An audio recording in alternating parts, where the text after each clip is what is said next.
Thank you for tuning in to LeadDeveloper.com, where we simplify complex property development feasibilities, investment analysis, and everything real estate. Whether you're a seasoned pro or just starting out, our Google Sheets-based feasibility suite streamlines the toughest aspects of real estate. Lead Developer Feasibility Suite is trusted by thousands in over 17 countries. Our tools cover everything from quick assessments to detailed cash flow projections and more. Sign up today at LeadDeveloper.com for unlimited free access to our expanding library of real estate tools. No credit card needed. Plus, get full support through Edge with step-by-step guidance, exclusive courses, and resources designed for your success. Turn numbers into narratives that win over investors and lenders. Join Lead Developer now. Right. Yeah. Let's dive right in, shall we? Yeah. Certificates of occupancy.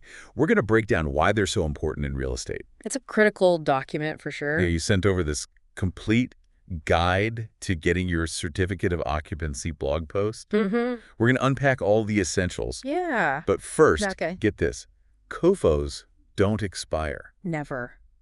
That always surprises people. Right. Like forever. Yep. It really shows how building codes are like the snapshot in time. Interesting. Yeah, so a building might be perfectly fine when it's built, meets all the codes, Right. but then regulations change and those old standards, they aren't good enough anymore. So basically, a COFO proves your building was up to snuff at the time. Exactly. Even if the rules get tougher later on. Makes sense. Oh, yeah? So let's back up for a sec. Sure. What is a COFO? It's Yeah. not just a random paper, right? Oh, definitely not. Think of it as like a seal of approval for your property. Okay. It's from the local government.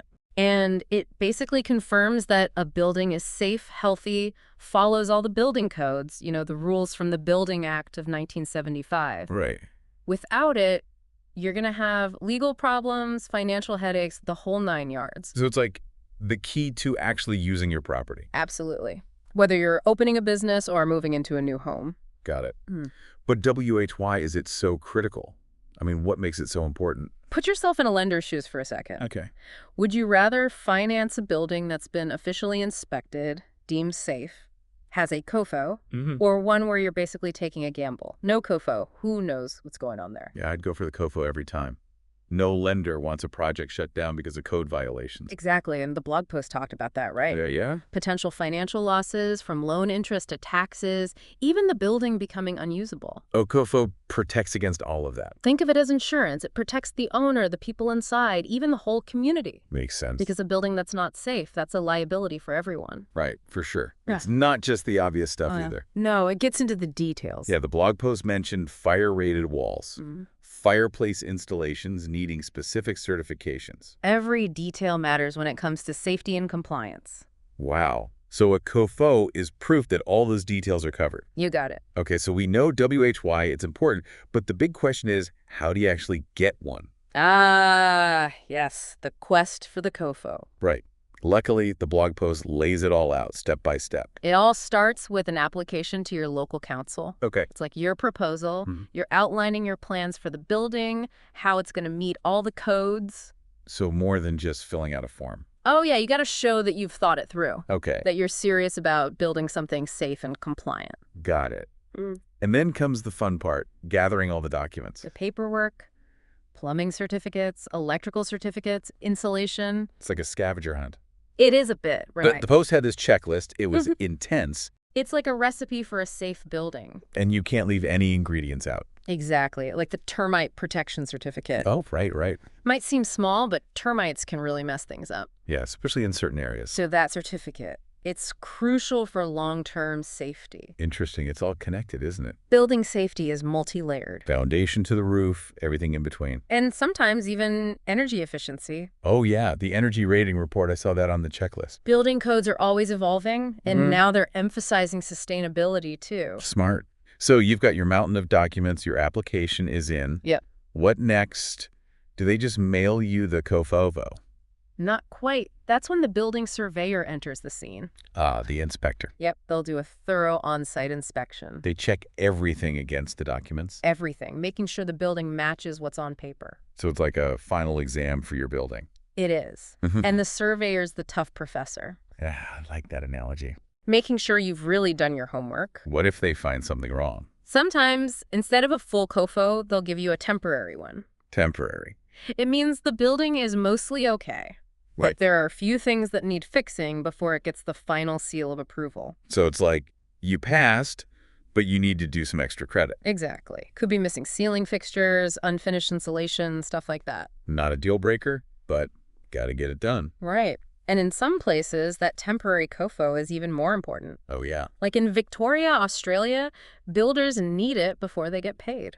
Wow, that's interesting. It's a big incentive to do things right the first time. For sure.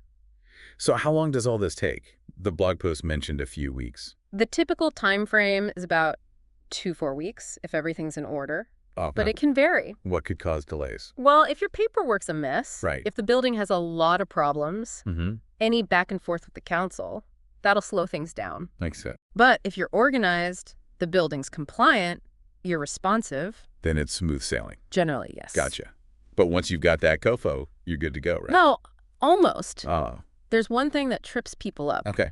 The difference between a completion certificate and a certificate of occupancy. Wait, they're not the same thing? Nope, not at all. A completion certificate just means the building is built according to the plans, Right. like checking off boxes on a blueprint. Okay. The COFO, though, that's about whether the building is actually safe to use. Ah, so completion means we built it, Yeah, and occupancy means it's good to go. exactly. But doesn't the final inspection cover safety? The final inspection is important, but it's just one step.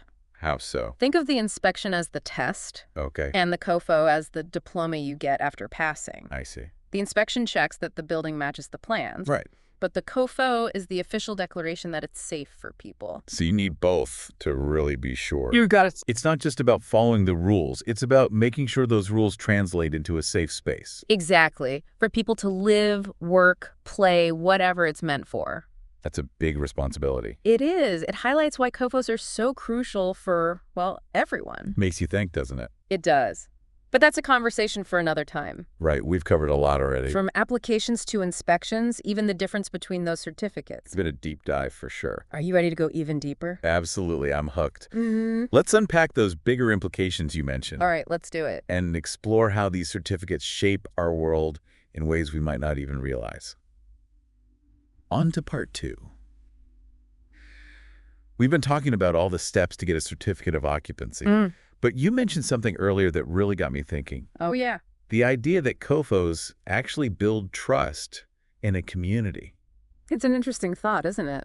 Yeah, I'd love to explore that a bit more. Sure. It's fascinating how these certificates, they seem like just another rule, but they really tie into how communities work, how we create a sense of well-being together. It's like knowing the buildings around us are safe.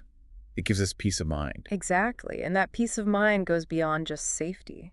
Okay. When buildings are done right, built well, Right. they make life better for everyone. I see what you mean. Imagine walking through a neighborhood where everything's well-maintained, up to modern standards, truly fit for its purpose. It would feel good, wouldn't it? It would. It's the difference between a vibrant community and one that feels run down, maybe even unsafe. And that sense of quality, I bet it makes the environment more inclusive too. You're right. When spaces are designed for accessibility, they welcome everyone, no matter their abilities. That's so important. And when buildings work the way they're supposed to, Yeah, it benefits everyone who uses them. makes sense. Like a well-designed library. Perfect example. It's not just about the books. It's Right. a place for people to gather, learn, connect. It's amazing how something as technical as a COFO can have such a big impact. It really is. It's not just about the building itself. No. It's about creating spaces that bring people together. Spaces with a shared purpose. Exactly. And there are economic implications too, right? Oh, absolutely. A community with well-maintained buildings. It attracts businesses, investors. It shows that the community cares. It's a sign that they value quality, that they're creating a good environment for growth. It's like a chain reaction, isn't it? It is. Responsible development leads to economic growth, which then leads to more investment in the community. And it all starts with that certificate of occupancy. Ensuring everything is built to last and built for the benefit of everyone. Wow. It makes you realize that maintaining buildings is important too. It's all connected. It's not just about getting that initial COFO. Right. It's about keeping that seal of quality relevant. Makes you think, with all the technology we have now, Yeah. are there ways to make the COFO process easier? streamline it, maybe even go paperless? Exactly. That's a great question, and we are seeing some exciting changes. Like what? Well, digital platforms, building information modeling, BIM. BIM. Okay. They're creating opportunities to revolutionize how we do building inspections and certifications. So instead of mountains of paperwork, we could have digital blueprints. Exactly. Virtual inspections, maybe? It's closer than you think. That sounds futuristic. It does, doesn't it? Imagine inspectors using drones Drones. to do aerial surveys of a building. No way. Or accessing all the building's data online. Like its history, its compliance records? All of it. It could make inspections much faster and cheaper. And more transparent. Right, absolutely. Do you think it would lead to more preventative maintenance too? I think so. If you've got real-time data, advanced analytics, you can catch problems before they become disasters. Right. That would make buildings last longer too. Exactly. Safer, more sustainable. It's amazing how technology can change even the oldest processes. It is. It's like we should always be looking for ways to improve. To innovate, even when it comes to building safety. Couldn't agree more. But we've been talking about the invisible safety net feeling. I think there's a deeper psychological impact too. Oh, for sure. There's a comfort Yeah. in knowing that the places we live, work, play, Right. they meet a certain standard. Like a standard of care. Exactly. It builds trust, not just in the buildings themselves, but in the whole system that keeps them safe. So we can relax and enjoy these spaces. Yes, without constantly worrying about what might go wrong. It's like buckling your seatbelt in the car. I like that. You don't think about it all the time. Right. But it gives you a sense of security. And it lets you enjoy the ride. Exactly. And the kafofo is kind of like that seatbelt. A symbol of that commitment to safety. Someone's made sure this space is worthy of our trust. Exactly. And that trust frees us to connect with each other, with our surroundings. We can build something meaningful, knowing the foundation is strong. Well said. That sense of connection, of shared responsibility, that's what makes a community strong. We've gone deep on this one, haven't we? We have. From the tiniest details to the big picture. From building codes to how CUFOs shape our world. It's amazing what you find when you really explore something. Absolutely. Well, we've covered the why, the how, even the who of certificates of occupancy. We've explored their impact on people, communities, the economy. Ready for the grand finale. Let's do it. Wow, we've really journeyed to the heart of these certificates of occupancy. It's amazing, isn't it? Yeah, we started with the practical stuff. Right. But we ended up talking about philosophy, the future. It's been quite a ride. It just goes to show there's so much more to these things. Most people don't even think about it. They just walk into a building. Yeah. No clue about all the rules and inspections that made it happen. Exactly. And speaking of rules and inspections, we touched on the future of construction. All that technology, the digital platforms, BIM. Yeah, they could really change how we get and maintain COFOs. Do you think we're headed for a paperless future? No more mountains of documents. It's definitely possible. Imagine that. Blueprints on tablets, inspections with drones. It would streamline everything. Right. And all that data, imagine the insights we could gain. Oh, that's a good point. It's not just about convenience. No, it's about using that data to make buildings safer, more sustainable. Like giving each building a digital twin. Exactly. You could track everything, energy use, maintenance, the whole life cycle. We could even predict problems before they happen. Preventative maintenance would be so much easier. That's incredible. But what about the building surveyor? What happens to their role? Well, technology can't replace human judgment. Right, they still need that expertise. Exactly. They'd still be essential, but their focus might shift. In what way? More analysis, problem solving, working with everyone involved in the project. So instead of just inspecting, they're more like consultants. Guiding the project towards a safer, more sustainable outcome. I like that. But let's zoom out for a second. Okay. We've talked about individuals, communities, the economy, but what about the big picture? You mean, how do COFOs impact our cities, our planet? Exactly. As our cities grow, safe and sustainable buildings become even more important. They do.